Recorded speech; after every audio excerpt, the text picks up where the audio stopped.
Okay, good afternoon and welcome to LOWLINC. We're so glad that all of you are here. I'm Jean Camo, Executive Director of LOWLINC, and I know most of you, but not all of you, and then of course we have our listening audience.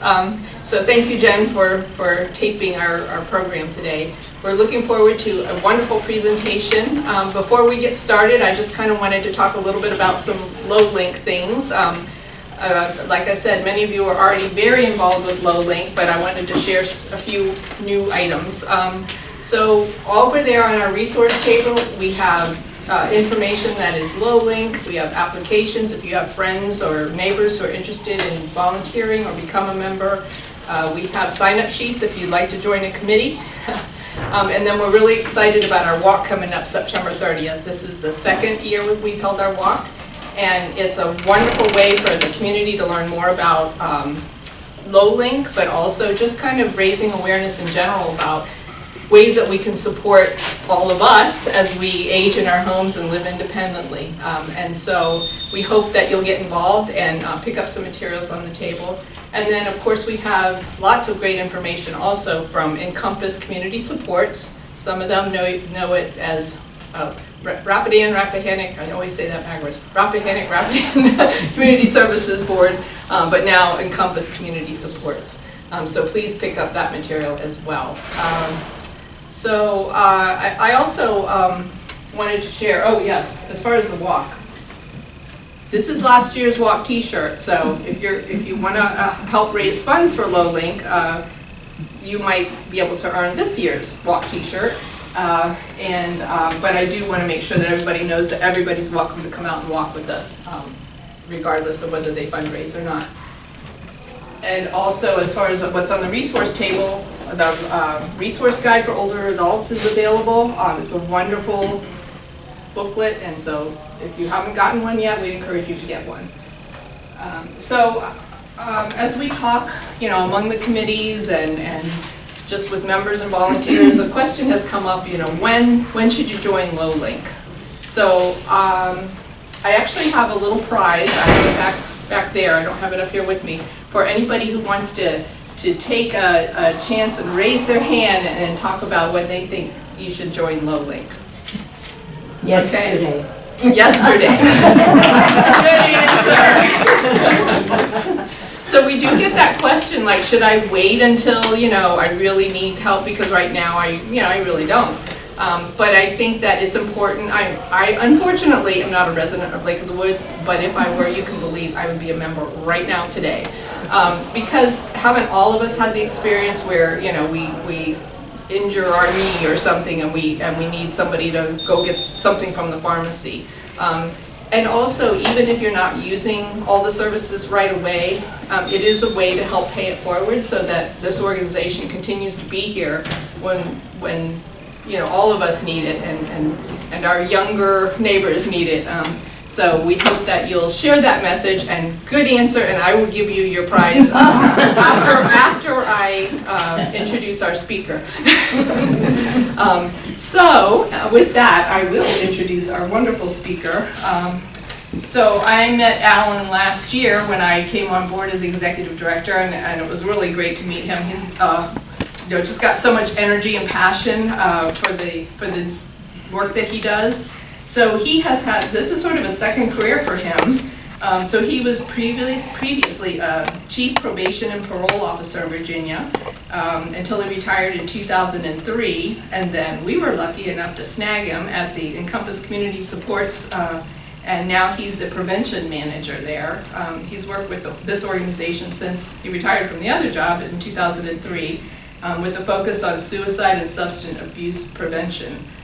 He is a Board of Counseling licensed as a qualified mental health professional to work with adults and children, and he's been a professor for the Bachelor of Interdisciplinary Studies at the University of Virginia since 2002.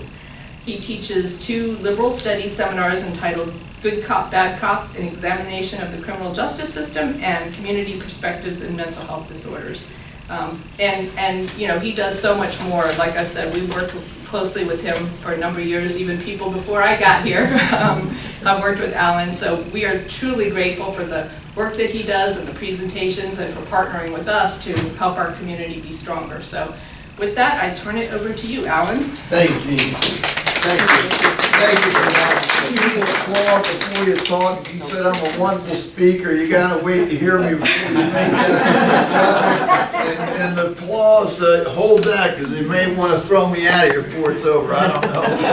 Hopefully you'll like what I'm talking about. So anyway, I do enjoy coming over here and going into the community doing presentations. So when Emily called me and said, hey, we wanted to have a presentation, and at first I really wasn't sure when she was describing it. I was having a little trouble getting my head around exactly what was going on. Then she laid it out very clearly. Now then the light went off. I said, that's fantastic, I'll get on it.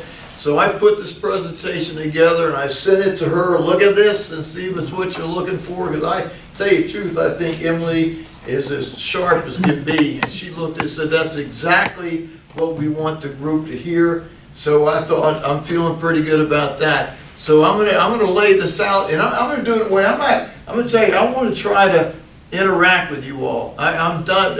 When I teach for the University of Virginia, they know me. I don't lecture, I don't drone on or anything like that. I like to stir things up, get people talking. But I'm gonna ask some questions as we go along. But I do have some, what I say is some good information in here. You know, you can use it, look at it, and go from there. Okay, so that's fair enough? So I'll ease along and I'll get the talk done. But I love this title. Emily and the group set this up, but being a self-advocate for your health.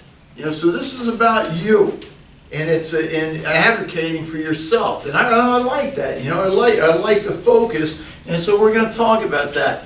And so let me ask you this: what in general, when you hear the word self-advocate, what does that mean to you? What do you think that means? If you were going to describe what a self-advocate in general is. To speak up or ask questions to what you can learn about your health or your issues. So speak up and be in a position to ask questions, increase what you know, and learn about your health if it's related to the health, right? So maybe find community supports or someone who's knowledgeable and speak up, right? I like that. Speaking up, and I think that increases people's self-awareness about them. You know, when you hear some information and compare yourself to it, you can learn, maybe I need to do something here, maybe this is what I need to address. I like that. What else? Who else? Take action. You know, don't just sit there.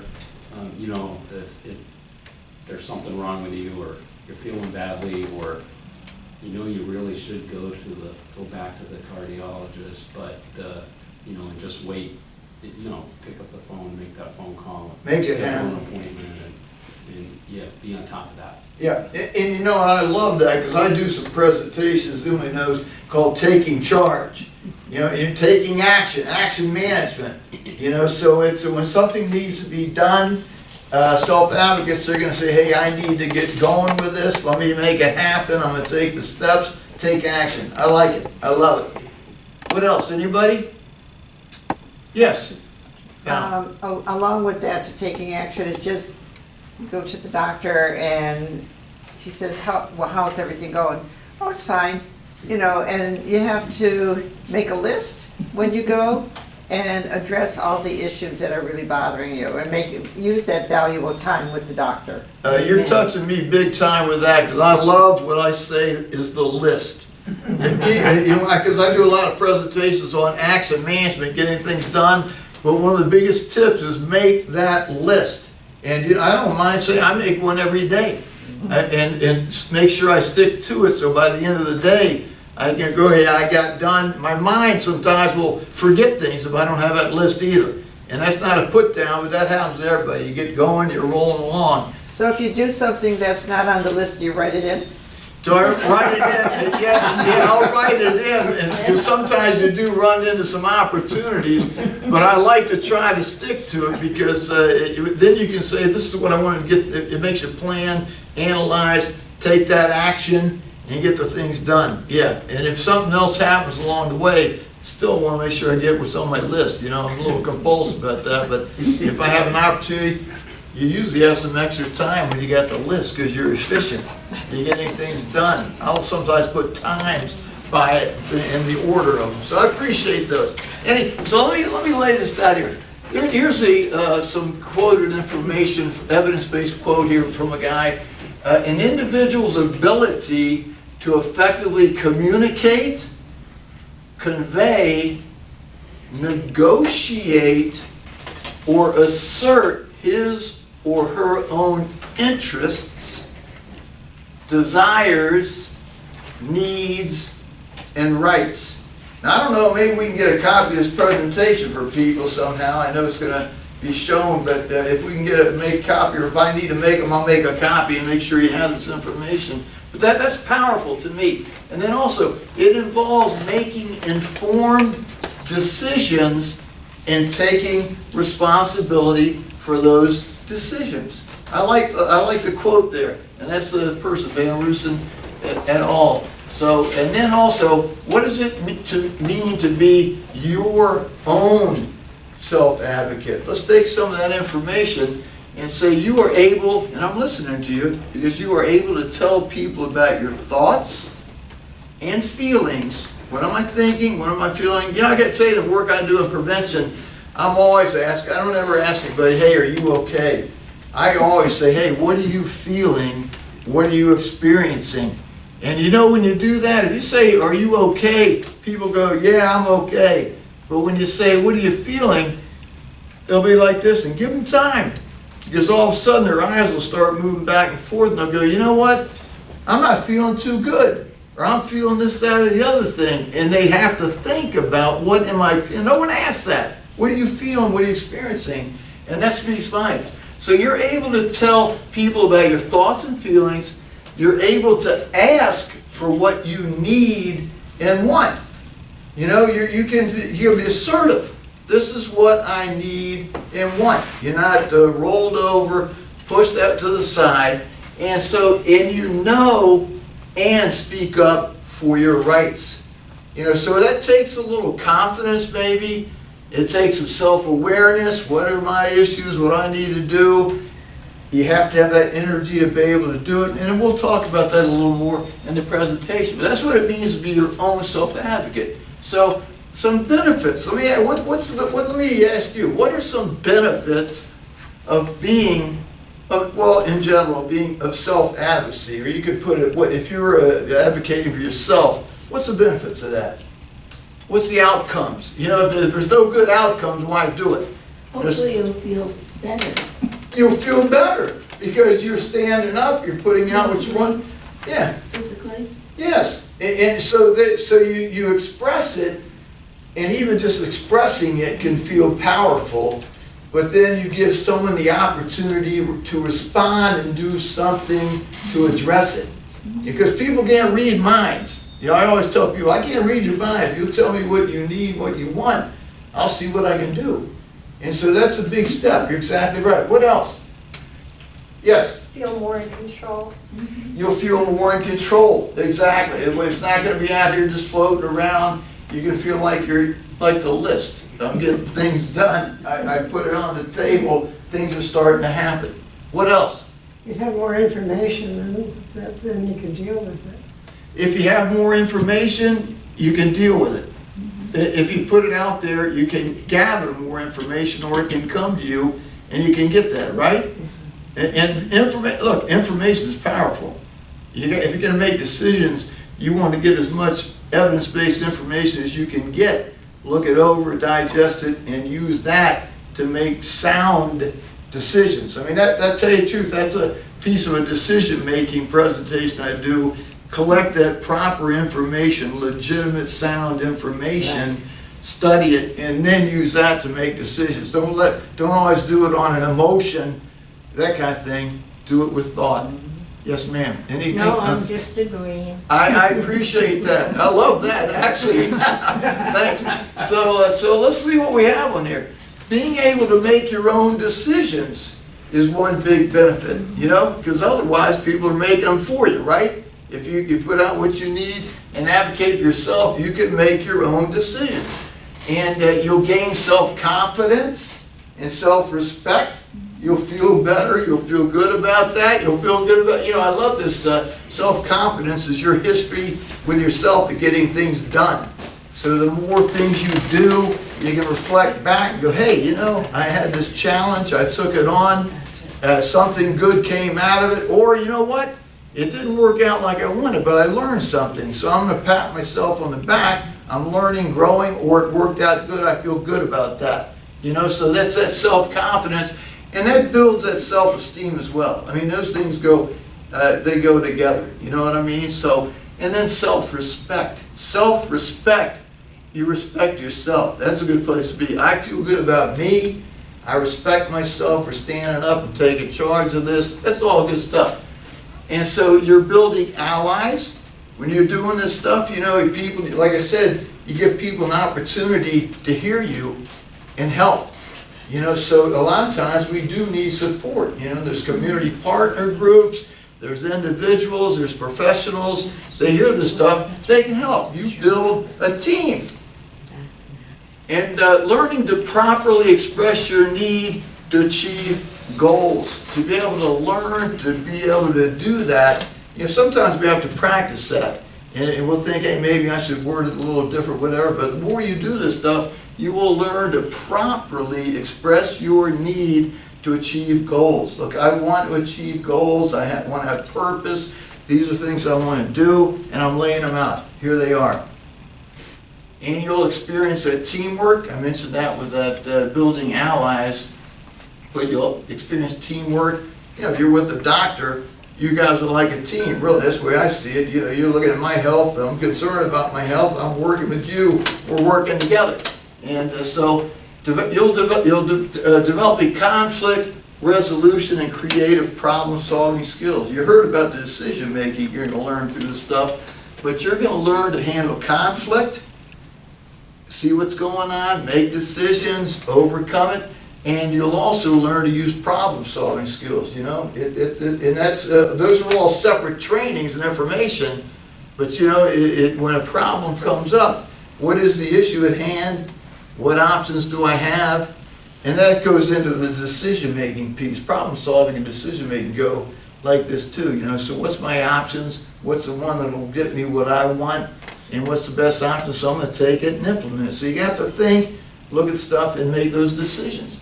And so you'll make, this is very good too, you'll make others aware of issues that you're facing. I always call it putting it on the table, man. I remember years ago I did a talk, and I pulled out my keys from my pocket, I slammed them on the table, and I said, we're going to put this issue on the table, and those keys are the issue. We're going to put it right on the table, that's what we're talking about, nothing else. I want to make sure we handle this. So I got an impression. I thought it's, now later let's say, hey, can you do a put the keys on the table presentation for us? Yeah, I'll throw those keys down another time. So making others aware of issues you are facing. That gives you a chance to get some support, some teamwork going, and someone understanding what you're going through. Good stuff. And so remember this, no one knows your needs better than you. All right? Nobody can come in and say, oh, I got you figured out, I'll tell you this and that. No siree. What are you feeling? What are you experiencing?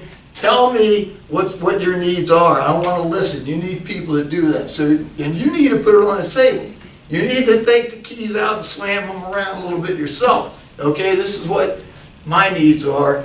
I know what I'm talking about.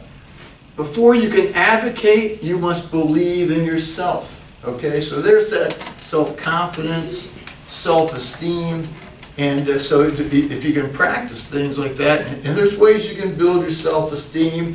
Hanging around LOWLINC is definitely going to help your esteem, your self-confidence, because you got ally support and things like that. Keep looking at each other, say, hey, I love what you're doing, that was a great comment, I love the steps you're taking. Keep supporting each other, and so you can believe in yourself, okay? You can work on that. And know that you can make decisions about your own life and understand what is needed to improve your quality of life, okay? So let's look at that again. Know you can make decisions about your own life. You're in charge of that. You can take charge of it. You don't want to be in a position where people are doing all that for you, okay? You want to maintain that independence, make those good decisions, get things done, and also, and understand what is needed to improve your quality of your life. What do I need to make my life better? And I love this quality of life stuff. You know, most people want to have a good quality of life, QOL. That's what they want, you know, so you got to take the steps, you can take actions, and you can get people supporting what you're doing. Only you know what you need. You matter the most in this process, okay? And so don't think this stuff, hey, I'm being selfish, this, that, or the other thing. Take care of yourself. You matter the most in this process. It's not being greedy, it's not being selfish. You need to take care of yourself, okay? And that puts you in a better position to help watch out for others as well. Because you're feeling good, you feel good about yourself, you're set up, then you can do more if you want. Self-advocacy skills include a person understanding themselves, their rights, their needs, and communicating that understanding. That's just a recap, I think, of what we've been talking about, okay? Being able to communicate it. So, hey, communication skills, problem solving, decision making, building solid self-esteem, self-confidence. Those are all presentations I do as part of a resiliency, life skills based program. They're all on YouTube, okay? They're in there. And so this leads to, when you follow this process, this leads to self-determination. So what's he talking about here? So let me talk about, just a recap, self-advocacy skills and self-determination. So let's look at these self-advocacy skills. Self-awareness, communication, we mentioned that, navigating resources. You know, I love that guide over there. I mean, that's full of resources. You can talk to people in the community and who know and work with other agencies and stuff, but there's a lot of resources out here. Sometimes we don't know what they are, but you can get books, you get social services, other programs, all kinds of things. And forming and nurturing healthy, I like to say healthy, but relationships, you know, healthy relationships, relationship building, perspective taking. You know, what's that mean? What's perspective taking mean to you? Looking at what's going on. So make that list what's most important and just down with what has to be done. Take those steps, right? Okay, got a goal, set the steps, and move on. Right. Yeah, and how's that working and that kind of thing. How's it going to affect my life, and let's get it done, right? Okay, setting those goals is a beauty, no doubt about it. And so self-determination, self-advocacy skills help with self-determination. That builds on that. Goal setting, talking about those goals, right? Taking those steps. Decision making, what's best for me, what should I do, how's this going to work out? And the problem solving. And then self-efficacy. What's that? Anybody know what that is? I love this stuff. I'm not putting you on it. I got to tell you the truth, I like to look stuff up. So I looked this up and I thought it was on the money, but I like to hear it's an individual's belief in their ability and capacity to execute behaviors necessary to produce specific performance attainments. Take charge. You got what it takes, baby, to get it done, okay? To get things done, to take charge and make things happen. That's what that is. And it's you doing it, all right? Not somebody doing it for you. You've got what it takes, the capacity to take charge and make things happen. So, what happens if you do not advocate for yourself? All right, so I mean, just a little food for thought. I think I could probably add some other things to this list when I think about it, but you bottle up many of your thoughts and feelings. Instead of expressing them, you bottle them up, you let other stuff override what you're feeling, what you need, and things like that. And then you choose, I like the way this is said, you choose not to inconvenience others. You know what I mean? And so to me, we need to build those relationships, teams, allies, and put your stuff on the table because people want to help, you know. But you might be thinking, I don't want to inconvenience anybody, and on and on. So it's you choose. Got that? You choose not to do that. Because I'm sure people would want to help. And so you put your needs on the back burner, okay? And we don't want to be there. You got needs, you got desires, you got goals. Let's get it done. You can do it. And so tips for self-advocacy: be self-aware. You need to know yourself in order to advocate for yourself. All right, be self-aware. Study yourself. Examine yourself. Understand who you are. Okay?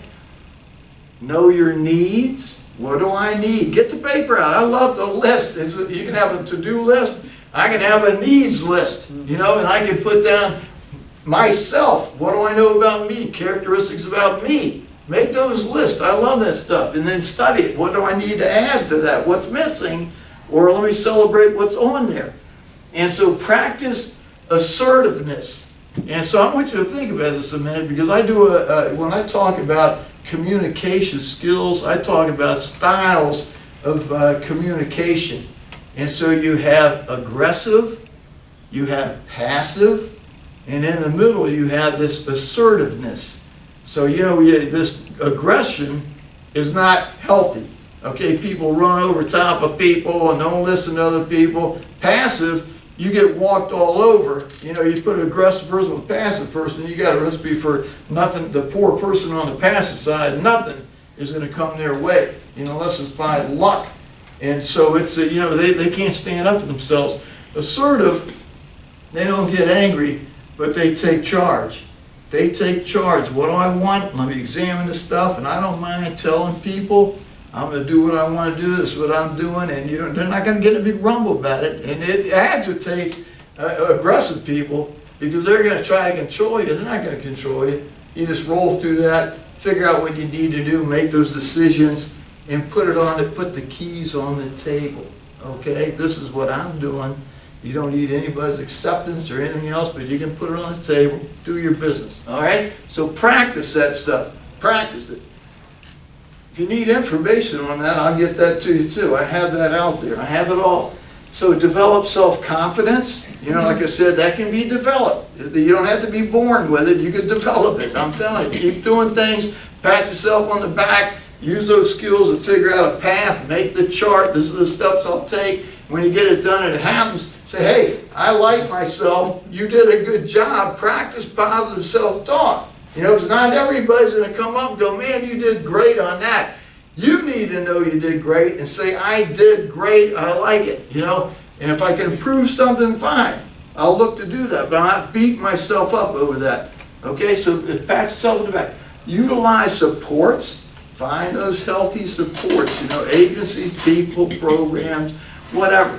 And so let's talk about, at this point I'm going to talk about a few areas that we thought might be something to talk about. You know, health, physical health is one, and you could lump in some mental health stuff in here too, but I'm doing the physical health, and then we'll also talk about some other things, so bear with me. So when you look at physical health, take time to think about your health goals.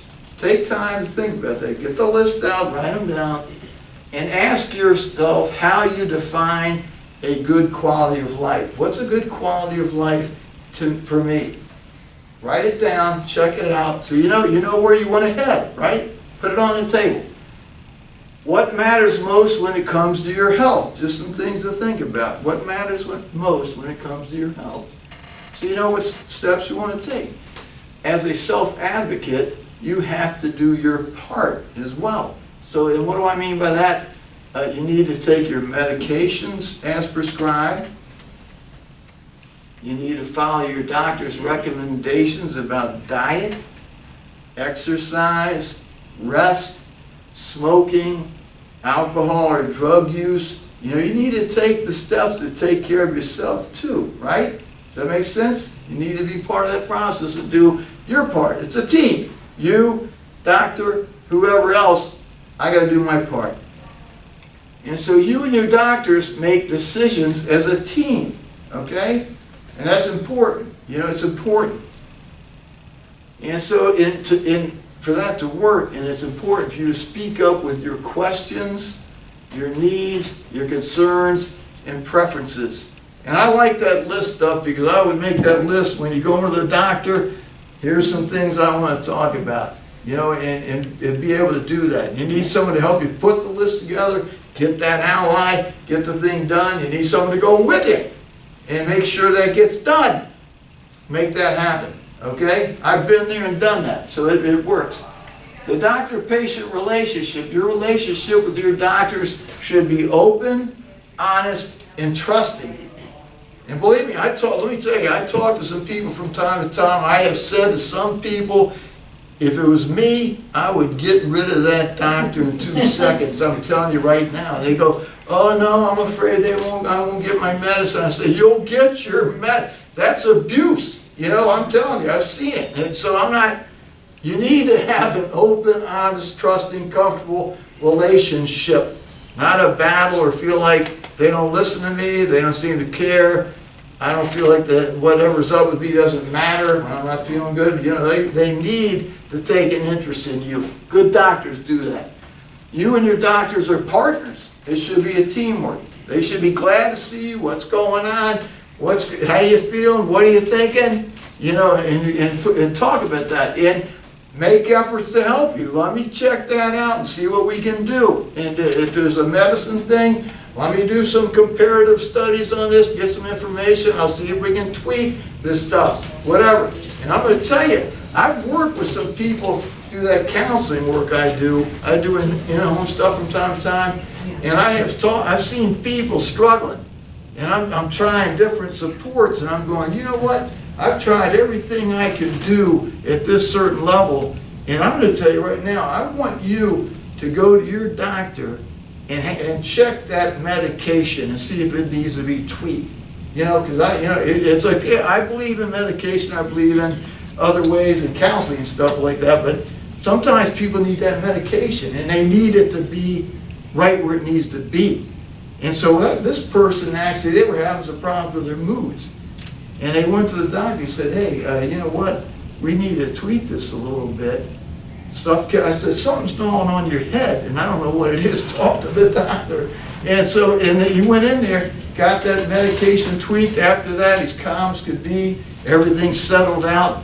And so, I mean, you know, sometimes you have to have somebody do some things, okay? And so they should listen to your concerns and answer your questions so you feel comfortable. All right? That's important. You should feel you can talk with your doctor about anything. You need to feel comfortable to be able to open up. I mean, that's what a good doctor does. They want to hear this stuff. They want to know what's going on. They want to take an interest in your life and what's going on with you. I'll see what I can do. And your doctor should be sure you understand and feel comfortable with health decisions. This is what we're doing. What do you think about that? I want to know what you feel, you know. So it's a team there, you know, and make sure you feel comfortable with it and help you feel comfortable with it. So, you know, I was asked to throw this in here, and I think it's a good idea. Vaccines, talk a little bit about vaccines. And so getting vaccinated is one of the safest ways for you to protect your health. I mean, I don't mean to sound like I'm lecturing and throwing it on you, but that's research. That's what research says, all right? And it's important. So vaccines help prevent getting and spreading serious diseases that can result in poor health, medical bills, and not being able to care for your family. As we get older, our immune systems tend to weaken over time, putting us at a higher risk for certain diseases. All right, just information. And so let's look at these vaccines. Vaccines for age 65 and older. Here's what the evidence base says. Get the COVID-19 vaccine. All right? And updates. Flu vaccine. Pneumococcal vaccine. Shingles vaccine. I've seen people with the shingles stuff, man, and it is painful, okay? Yeah, so you can get a vaccine for that. Tdap, tetanus, diphtheria, whooping cough, or TD, tetanus and diphtheria, all right? Anybody, if I'm whacking something out here. Good. Yeah, okay. You step in with your expertise, or anybody else that knows this stuff better than me. So you may need other vaccines based on your age, you know. So what are they saying here? Talk with your doctor to learn which vaccines are recommended for you. And I saw one that was mention RSV, respiratory, how do you say that? Syncytial. I know it's hard. Let's just leave it at RSV, single dose, all right? I'm looking at that, and I think I'll research it and come back with that, sorry. So, this is, this is a touchy topic for some people, but it's gotta be in here. I'm putting the keys on the table. End-of-life decisions, just information, all right? I'm putting it out. It's hard to think about and make end-of-life decisions.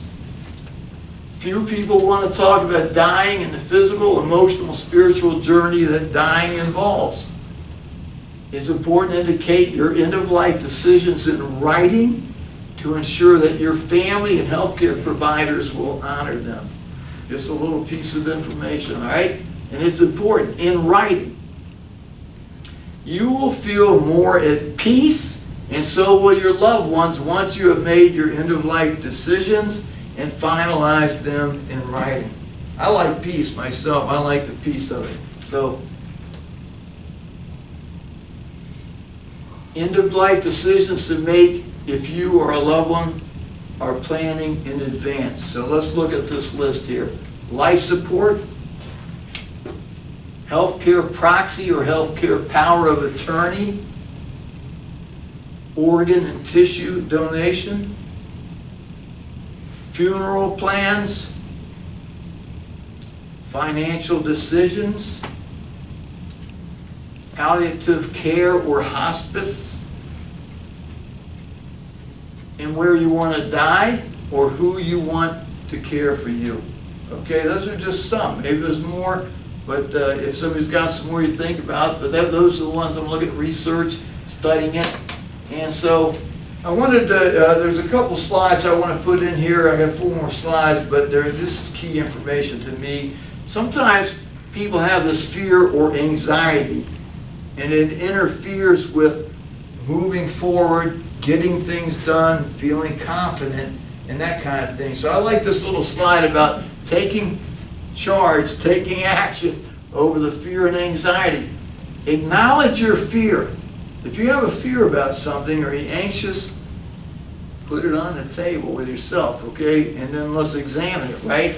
Connecting to how you feel can help you make better decisions. Putting your feelings out there, And so put it on the table. Do a reality check. Most fears are not based on current reality. You ever been scared of something or anxious about it and you go, what was I so nervous about? I can't believe that. You ever had that happen? Yeah, I've been there myself. So, do a reality check. Talk to someone else if you need to. Work to control your thoughts. That mind can get a little wild in there once in a while, especially if you throw in the anxiety. I mean, I'm not being negative about anything, but that you get racing thoughts and you overreact to things and stuff. You got to slow it down, stop, think, examine, and use your mind there. Control your thoughts. Commit to important values in your personal and work life. What's important to you, in your personal life? Commit to those values. Know what they are first so you can commit to them. And then work to identify meaning and purpose in your life and envision and focus on your desired future. Okay? So you're looking at your future, envision it, focus on it, take the steps to make it happen. You got to know what it is before you can do that, right? So think about that. And so self-care, I like to talk a little bit about that. Self-care is important. We're talking about self this, self that. Self-care is important. So what's up here? Practice self-compassion. Please be kind to yourself. Treat yourself like you would someone else who may be having some issues. You would come and say, hey, I care about you. What's up? Hey, how about I care about myself? I want to take care of me.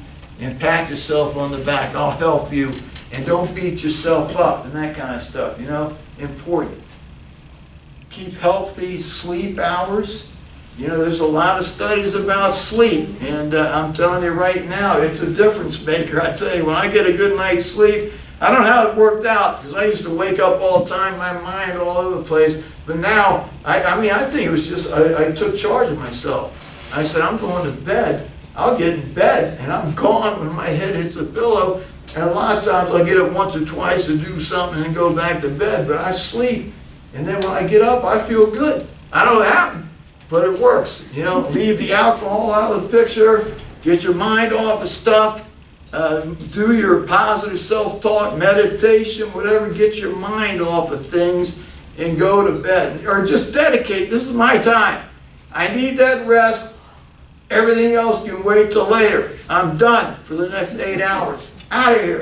You know, it's that take charge. Talk. I've done that before. Out of here. You know, so maintain good nutrition, regular eating hours. Take care of your health with the eating and stuff like that. You know, eating's good. I like eating. And so, you know, good is nice. Constructive leisure time activities. You know, you have hobbies. You enjoy them. Invest some time in that. If it makes you feel good, gets those endorphins going, you feel good about it. Hey, I like doing that. It doesn't matter if anyone else likes it or not. You like it. Someone else wants to join in. It's a good team. If it didn't work it out, get out of here. I want to enjoy my time. And so, you know, hobbies. Exercise, hiking, walking, whatever, and to relax. You know, I feel good walking, checking things out, going on a hike, whatever makes you feel good, take the time to do it. Mindfulness, this stuff is big now, I'm telling you. I don't know if you keep up with it or not, but the articles are increasing, the research is increasing. I'm just doing some people I work with, I'm finding funds to help give people sessions where they can go to mindfulness, yoga, things like that, because it's helping so much. I don't know how to do this stuff, but I know people do it, so I'm going to make sure you get it. And so mindfulness, meditation, yoga, shift your focus to positive emotions in your daily life. I like that, daily life, day by day, okay? Each day, I'm going to have those positive emotions. And you know, when you do that resiliency presentation, I talk a lot about positive and negative emotions. Positive emotions, man, help you feel better about yourself. You can handle problems better. It builds your self-confidence, self-esteem. When you have those negative emotions, what comes? Fear, anxiety. Get that stuff out of there, man. Keep with the positive emotions. Even if it's, I'm going to find a way to get something done. I know I can get it done. I'm going to find a way to do it, you know? So self-care is important. A little more to foster healthy and supportive relationships. You know, they feel good when you have good friends who you can talk to, unload, and they'll listen to you. You know, like that healthy relationship with a good doctor, you need people that will listen to you and care, and you can support each other. And it goes both ways, typically. And you need to be able to put your stuff on the table. Avoid social isolation. And we're seeing a lot of that, man. I've been asked to do some talks about isolation with kids, adults. People tend to just isolate, and then what goes on there? The mind starts racing, things go on. People need to not isolate, and then try to avoid negative coping skills. What do I mean about that? Drinking too much, using drugs, or doing negative things that are unhealthy, bad habit stuff to feel better, okay? Don't do that. And practice self-care by taking time to relax, and be kind to yourself. And avoid comparisons to others and your ability to overcome fear, anxiety, or anything. You know, when you start comparing yourself to others, you can start saying they got better than me, they're doing better than me, and that can destroy your self-esteem. Forget that stuff. Look at yourself, don't compare yourself to others. Take your steps, make your list, do the check, I'm getting things done, I feel good, and reflect on your past successes always. I got some things done, I can get, it's my self-confidence right there. I had this out before, something like it, I got it done, I took care of it, I learned from that. And so, a couple more points here. Examine your emotional reaction patterns and learn to express your feelings in a useful way. That's a big piece of my resiliency talk. You know, how do people react when something goes on? Typically, if it's an adverse situation or a challenge, people can get angry. That's not going to, and we're talking about moving forward. Resiliency is moving forward. So it starts with how you respond or react. So if you get angry, you're blowing up. That's not taking you anywhere. Maybe to make things worse. And some people go numb and go, oh man, I don't have the energy for this, what's new, something's always going on, and then you just ignore it. And then you can get depressed, worked up, or you can say, hey, look, I'm gonna take this thing on. You know, you just say, you don't get angry, you don't go numb, you just say, I'm gonna take charge, so to speak. And so you've got this positive emotions going, you're ready to use decision-making skills, and when you do that, you're starting to move forward. So you're being resilient, you're taking charge. And so you express your feelings in a useful way when you're doing that. What am I feeling? What am I experiencing? Let me put it out here. I may not like this, but I need to take steps to get something done about it. You know, so you take charge and make that happen. And so people develop and learn new coping skills. Always look for the opportunity to learn new ways of coping that are healthy, not negative coping skills. And then control what you can and avoid dwelling on things you cannot control. That's a magic statement, and that's a tough one for some people, because I like something going on I like to take charge of. But sometimes you just have to say, you know what, I don't have any control over that. I'm going to let that one go and just focus on what I can and keep moving, baby. All right? And so explore community supports and programs. You got the book, there's things in the community, and they're out there. I'm telling you, it might surprise you when you start looking.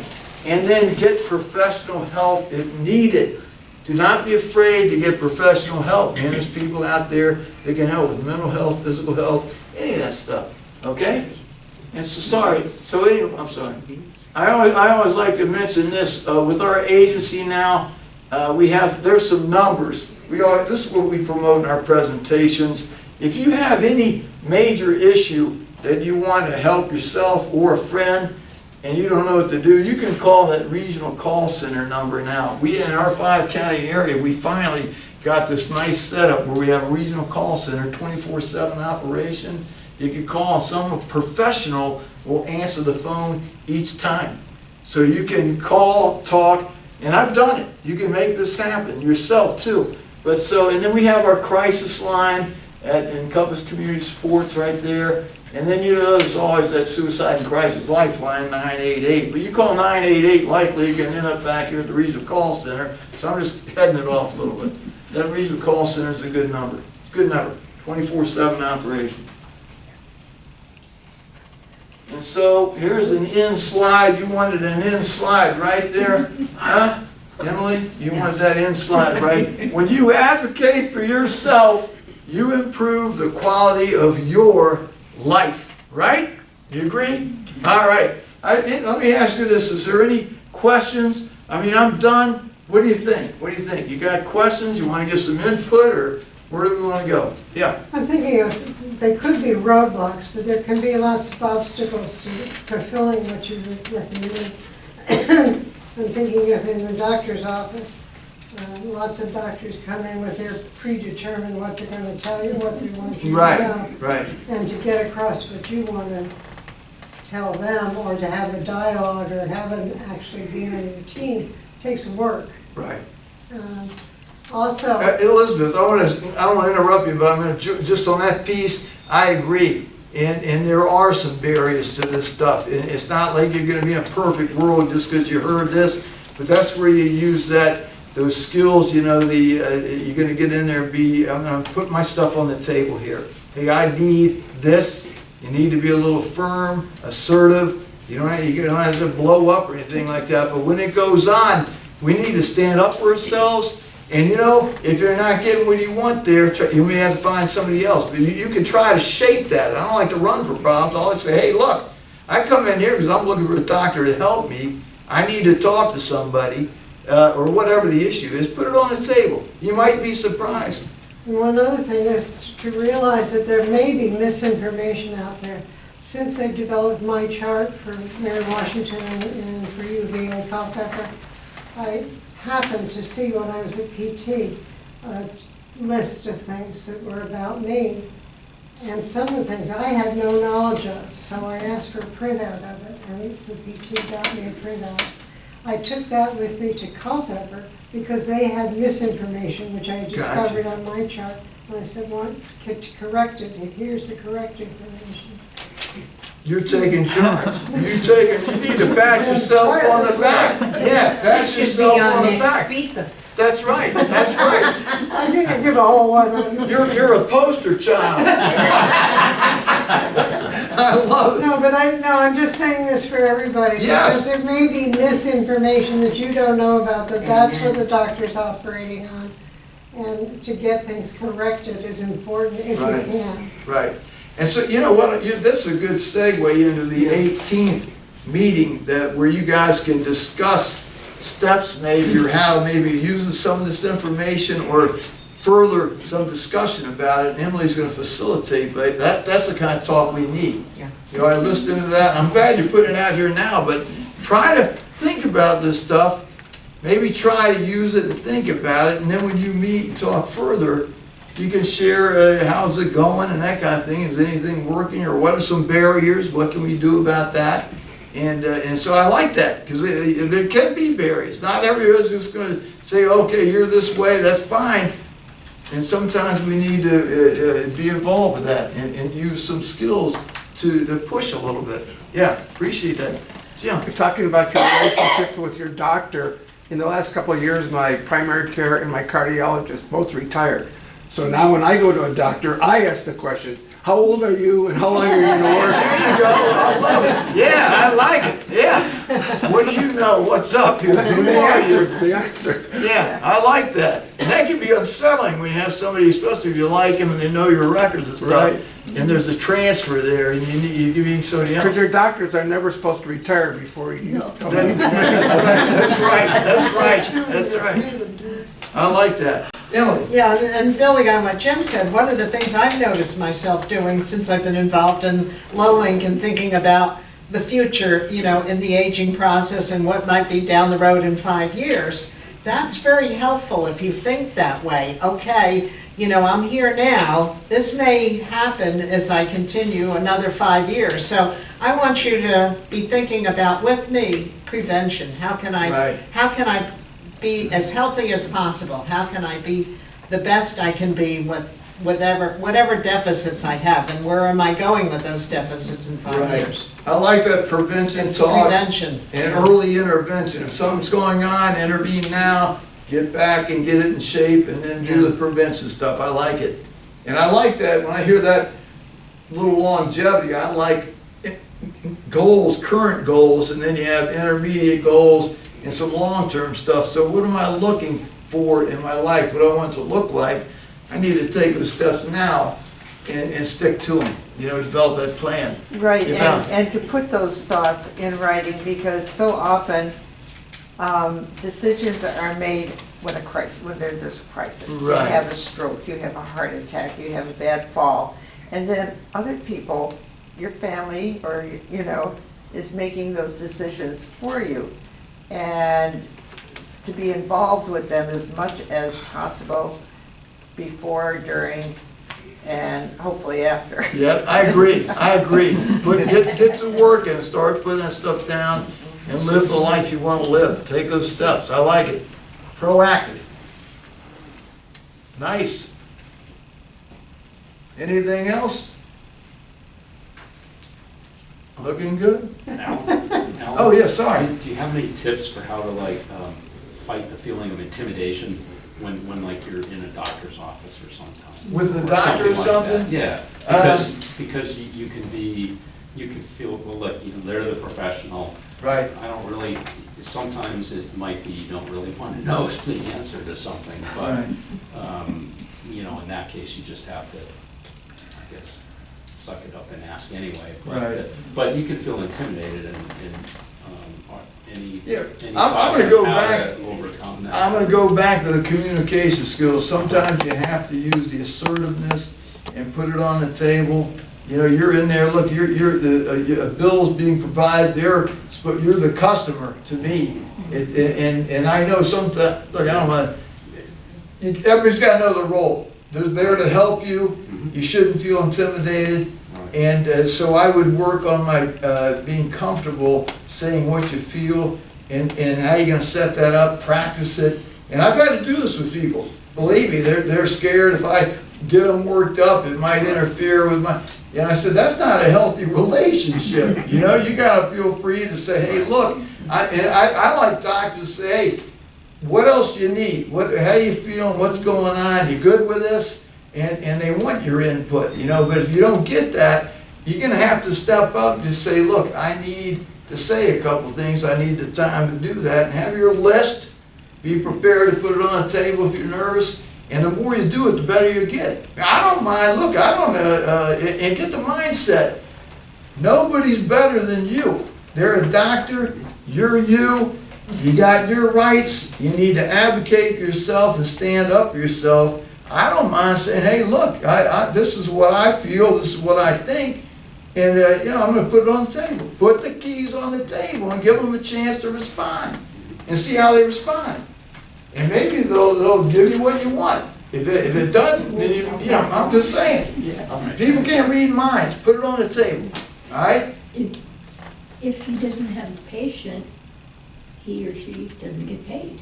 I mean, you know, they're dependent on you. Yeah, well, that's right, that's right. And that word can get around. Yeah, that word can get around in a smaller community. So, anyway, we're not here to attack anybody, but those relationships should be good and healthy. And you should be able to put it on the table without being afraid to do that. I like you asking that. Good? Yes. Thank you so much. Okay. Very, very helpful. Both Jean and I are going to take a few minutes just to say a few things before we depart. And I'll see. I know that Thank you all. Thank you. I've heard Alan speak before, and he's just so inspiring to me. And you know, we've been working in LOWLINC thinking about the aging process and trying to, you know, think about and contemplate some of the issues that will come up. And just you know, the aging process itself, if you fall, and you have an injury, and you end up in the hospital, you're going to become weaker than you did, and it's going to take longer to recover than it was when you were younger. That's something to think about, and that's why, you know, I had asked Alan to focus a little bit on the vaccines too, because if you don't get that flu vaccine and you become ill, you know, the respiratory problems are greater as you get older. The younger people, like myself, of course, without any problems at all, but somebody like Jim back there. I know Jim well enough, I can tell you. It takes longer, so the prevention aspect is just so important from what has occurred here today, and as I say, being involved in LOWLINC is so important too, because it gets you thinking about, you know, okay, I need to plan for this. Like Val said, you don't wait until after the accident and then think about what am I going to do if I need help, you know, when I go home. Think about it beforehand, and you'll see lots of ideas in the resource book over there. So we will be having, you know, some vaccine clinics. We don't know exactly if it will be more than flu this year, depending on when they come up with COVID and what we can do, but keep a watch out for that kind of information, and that will be coming up. And it is so important to share it with your neighbors and friends too, to get the vaccines. And you know, that's what we say about I appreciated what Alan was going to throw in about the end-of-life decisions, because those things are ongoing. You think about them and you take action. And the more immediate kinds of things too, LOWLINC has medical note-taking. Lots of people don't seem to use that, but don't hesitate to ask for, when you call in and need a transport to a healthcare provider, remember you can say, can someone come be that transporter who can also come in with me and take notes for me, because sometimes I miss something if I'm by myself. But if you have someone, the medical note taker will just take notes and leave those notes with you afterwards, and then you can share it with your family, and it's all written down. You don't have to try and be listening, thinking of your next question, and also trying to remember to tell what the outcome is. So it's another possibility. Jean. Okay, thank you, Emily. Yes, and to add on what Emily said, thank you again so much, Alan. This was really wonderful. So I just wanted to remind everybody to please fill out their survey. If you got one, there's more on the table if you didn't. And this really helps us share back with our presenters, and also helps us develop other presentations. So just if you could take a couple minutes to share that with us. I'd also, I was just thinking when you were talking about the vaccines, my sister and brother-in-law are on vacation, and they splurged on some amazing Yo-Yo Ma tickets. She called me this morning, she's like, he's got COVID.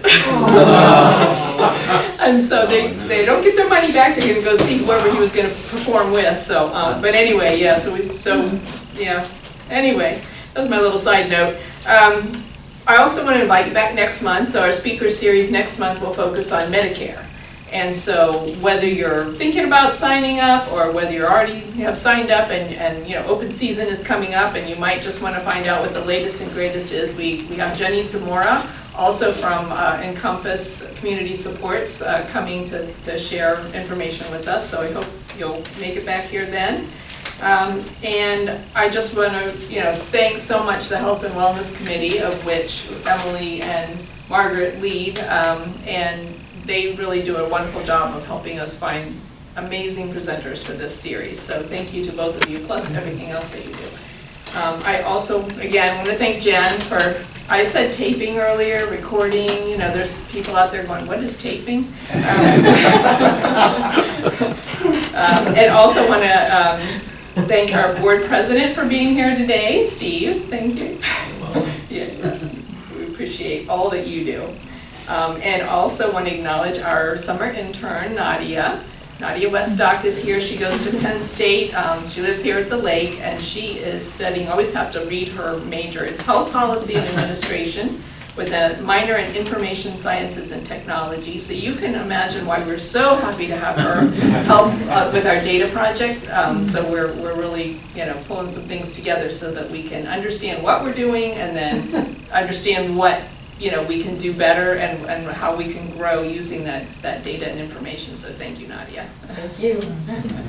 So again, thank all of you for being here today. We love seeing everybody, volunteers, members, visitors. Do we have visitors here today? We're not. Just all members are volunteers here today. Okay. No. There's a couple visitors. Oh, I'm sorry. I'm sorry. Visitors. Well, okay. Well, glad you're here. Okay, so if you don't have any other questions, well, I hope you'll stop by the table. Oh, yes. Going back to the vaccines, Okay. this is not an ad for Wegmans, but I started several years ago, just, saying, oh, I'm here, I'll just get my flu shot here, And so, and they called me, I just got a call. Oh, that's Said, wonderful. Are you still interested in, getting your vaccine again this year? And she said, we'll call you when it comes in and give you an appointment. Great. So they, Right. that Yes, helps. because I don't know whether CVS would, I don't they keep a let me record know. even. Yeah. And so, and as Emily mentioned, we are working hard to bring our annual flu clinic again this year. We're still working on the details, so as soon as we have them hammered out, we will share those with you. So, hopefully we'll be able to accommodate you in that way too. So, but it's good to get your vaccines wherever you can get them, and put it in however the you same can get place, them. Yeah. so they have a record of it. Right, yeah. Hopefully. Thank you for sharing that. I had no idea Wegmans. Yeah. Yeah, so, yes. Will this slide presentation be available? So it's okay with you, Alan, if we? Oh, absolutely. Okay, so we Yes, can email that out. If we, we Can pretty it much be on the probably. channel, the TV channel? This will be recorded and put up on our website, so that's another way that you can view this. It'll take a few days for us to edit it, but then it will be posted under the speaker series on our website. We can email out the slides, and then if you attend on August 18th, I've got the date right? Yes, yes. Then we will also make sure that we have some printed copies as well. So that's a good question, thank you. The 18th is when the small group discussion is that Alan referred to and what Jean is Yeah, we referring wanna to. come back. We'll be back here in the classroom 1, just for anybody that wants to come and have a discussion or questions or Yeah. Right, so basically, if you want to just brainstorm ideas or share some of the things that worked really well for you, or maybe you're stuck on something like this isn't working for me, and we, talk about what other ideas people have, we welcome you to come and join and have that conversation. All right, any other questions? All right, well, thank you again for coming, and we look forward to seeing you soon.